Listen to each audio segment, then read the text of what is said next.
You guys remember the other day we were talking about doing little exercises to work on your dog's impulse control?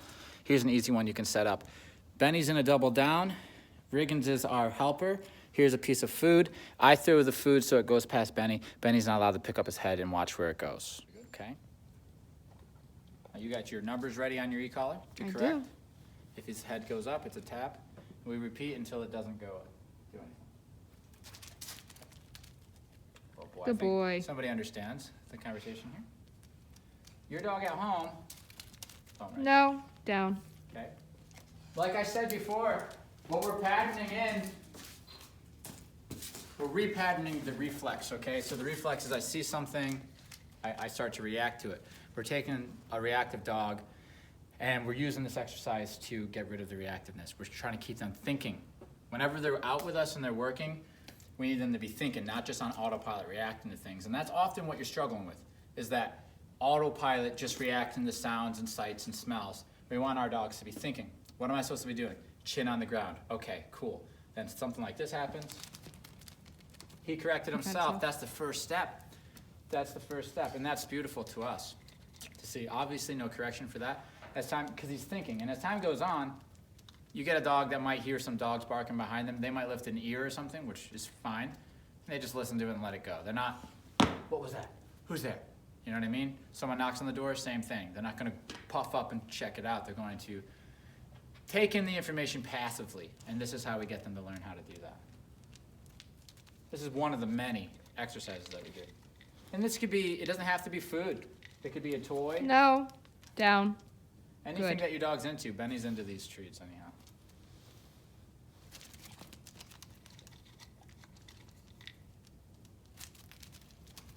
Save Okay. some for him. Okay, there is enough progress to be made right there.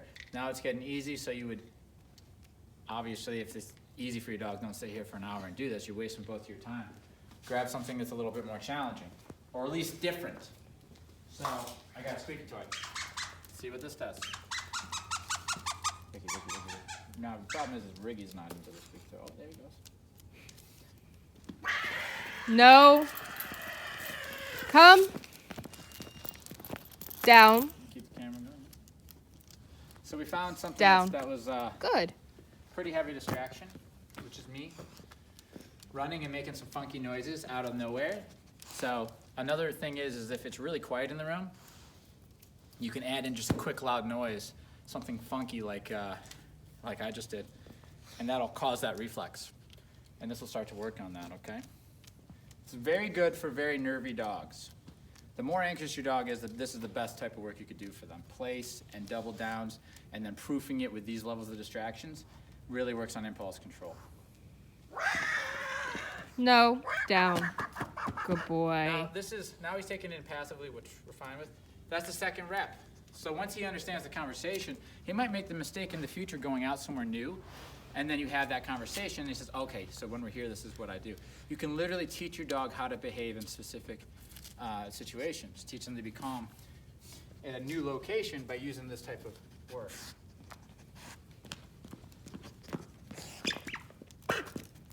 Okay, so this looks like I'm not doing much. No, But down. like I say, like we've said in the other videos, go ahead and give it a shot and see how hard it is, okay?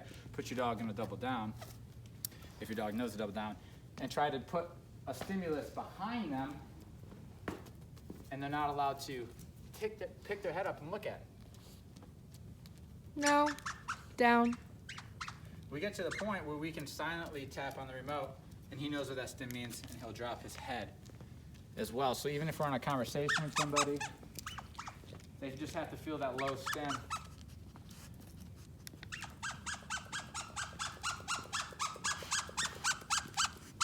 And then Gebs, if he doesn't respond well to that, then you can go to the verbal. Start getting him off from the verbal cue once he's in the command. That way we don't sound like clucking, as Keeler would put it, clucking chickens walking down the road saying, heel, heel, heel, heel, heel, heel, heel, heel. Sorry, my bad. Sit. Down.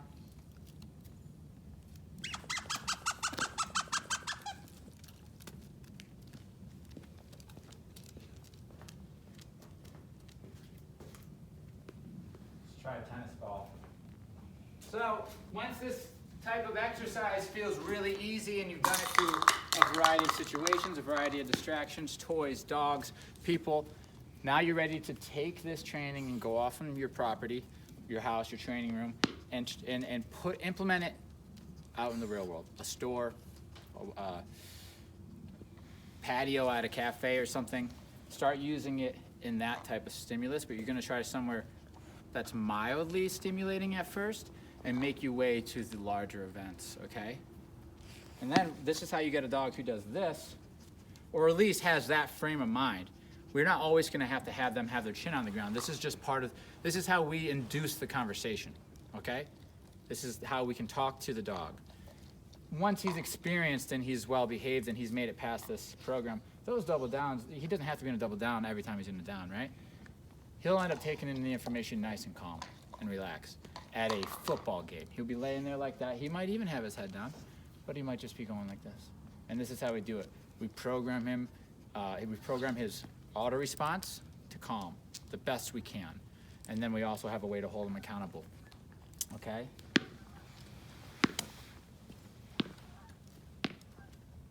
Okay, they start generalizing this stuff, and then they start realizing if they start feeling themselves going to that excited space or reaction type of space, they catch themselves, and that's where we really get a solid dog who's holding themselves accountable.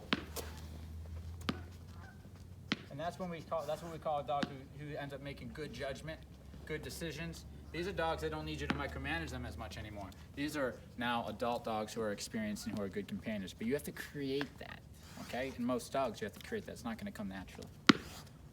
Okay? Oops. Looks like you're doing pretty good.